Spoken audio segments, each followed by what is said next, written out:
సంవత్సరాల తరబడి ఎన్ని మందులు వాడినా మీ మోకాల నొప్పులు తగ్గట్లేదా? ప్రాణ పెయిన్ క్లినిక్ లో అత్యాధునిక చికిత్స. కడప ఎంపీగా కాంగ్రెస్ నుంచి బరిలో నిలిచిన వైఎస్ షర్మిల గత ఎన్నికల్లో 3,80,726 ఓట్ల మెజార్టీతో గెలిచిన అవినాష్. వివేక హత్య కేసులో నిందితుడు అవినాష్ రెడ్డి అంటూ ప్రచారం. అవినాష్ రెడ్డికి ఓటమి భయం చూపించిన Sharmila, Sunitha. Andhra Pradesh general elections results గురించి తెలుగు వారంతా ఆతృతగా ఎదురుచూస్తున్నారు. అందులో ముఖ్యంగా కడప ఎంపీ సీట్ మరింత హాట్ సీట్ అయింది. కడప ఎంపీ సీట్ ఎవరు గెలుస్తారా అని కాదు, కడప ఎంపీగా బరిలోకి దిగిన వైసీపీ అభ్యర్థి అవినాష్ రెడ్డి గెలుస్తారా లేదా, అదే ఇప్పుడు ఎగ్జైటింగ్ కి గురి చేస్తున్న ఇష్యూ. అవన్నీ డీటెయిలింగ్ గా డిస్కస్ చేద్దాం. ఏపీలో ఉనికి కోసం తాపత్రయపడుతున్న కాంగ్రెస్ తో షర్మిల పెద్ద యుద్ధమే చేసిందని చెప్పారు. ఆ యుద్ధంతో పెద్ద కొండనే ఢీకొట్టింది. పోతే వెంట్రుకొస్తే కొండ అన్నట్లుగా షర్మిల డేర్ గా దూసుకెళ్లారు. కడప ఎంపీగా ఆమె పోటీ చేసి అవినాష్ రెడ్డిని ఓడించటమే లక్ష్యంగా పోరాడారు. అయితే అక్కడ గెలుపు అవకాశాలు ఎవరికెక్కువ?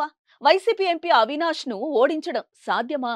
మాజీ మంత్రి వైఎస్ వివేకానందరెడ్డి హత్య కేసులో నిందితుడిగా ఉన్న అవినాష్ రెడ్డికి టికెట్ ఇవ్వడం వల్లే తాను పోటీలో ఉన్నారని షర్మిల స్టేట్మెంట్ ఆలోచింపచేసేలా ఉందని చెప్పడంలో ఏమాత్రం సంశయం లేదు.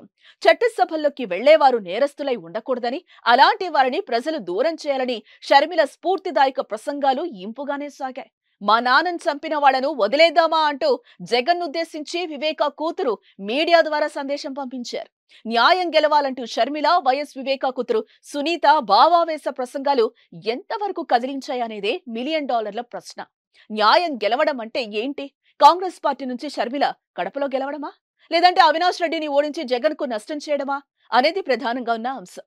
షర్మిల కడపలో ఎంత ప్రచారం చేసినా, సెంటిమెంట్ రాజేసినా షర్మిల ఎంతవరకు ఓట్లు తెచ్చుకుందనేది హాట్ టాపిక్.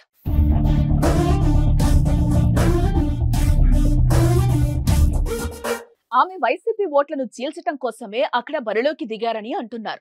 ఎందుకంటే షర్మిల అక్కడ గెలిచినా గెలవకపోయినా పర్లేదు, కానీ అవినాష్ రెడ్డిని మాత్రం ఓడించడమే షర్మిల టార్గెట్. టీడీపీ అధినేత చంద్రబాబు కూడా తన ప్రచారంలో హూకిల్ బాబాయ్ అంటూ జగన్ ను పదే పదే ప్రశ్నించారు. అక్కడ టీడీపీ కూడా బలంగానే ఉంది.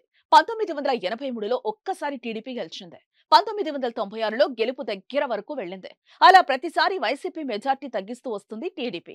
జగన్ పొలిటికల్ ఎంట్రీ ఇచ్చిన తర్వాత కడపలో వైసీపీ గాలి ఓ రేంజ్ లో పెరిగిందని చెప్పుకోవచ్చు. 2014-19లో అవినాష్ రెడ్డి భారీ మెజార్టీతో విజయం సాధించారు. ఈసారి అవినాష్ రెడ్డికి పడే ఓట్లకి గండి కొడితే అక్కడ టీడీపీ గెలుస్తుందనేది అనలిస్టుల అంచనా. షర్మిల ప్లాన్ కూడా అదేనా అనే అనుమానం సహజం. ఎందుకు అంటే అవినాష్ ను ఓడించడమే టార్గెట్ అని తెలుస్తోంది షర్మిలది. 2019 ఎన్నికల్లో 3,80,000కు పైగా మెజార్టీ సాధించారు. కానీ షర్మిల ఎంత ఓట్లను చీల్చినా 2-3 లక్షల కంటే ఎక్కువైతే చీల్చలేదు. చివరికి 1,00,000 మెజార్టీతో అయినా అవినాష్ రెడ్డి గెలిచే అవకాశం కనిపిస్తోంది. అయితే ఏ మాట కామాట అవినాష్ రెడ్డికి షర్మిల, సునీతలు మాత్రం ఓటమి భయాన్ని చూపించారని అంటున్నారు అనలిస్టులు. ఇక మా చిన్నాన్న గారి విషయానికే వద్దాం. మా వివేకం చిన్నాన్నను ఎవరు చంపారో, ఎవరు చంపించారో ఆయనకు, ఆ దేవుడికి, ఈ జిల్లా ప్రజలందరికీ కూడా తెలుసు ఏం జరిగింది అన్నది. కానీ బురద జల్లేందుకు ఇద్దరు చెల్లెమ్మలను ఎవరు పంపించారో, వారు వెనకాల ఎవరు ఉన్నారో మాత్రం మీ అందరికీ కూడా రోజు కనిపిస్తూనే ఉంది. ఇంకా ఆశ్చర్యం ఏమిటో తెలుసా? వివేకం చిన్నారను అతి దారుణంగా చంపి, అవును నేనే చంపాను అని అతి హేయంగా బహిరంగంగా చెప్పుకుంటూ తిరుగుతున్న హంతకుడికి మద్దతు ఇస్తున్నది ఎవరు? మీరే రోజు చూస్తున్నారు కదా అని అడుగుతా ఉన్నాను.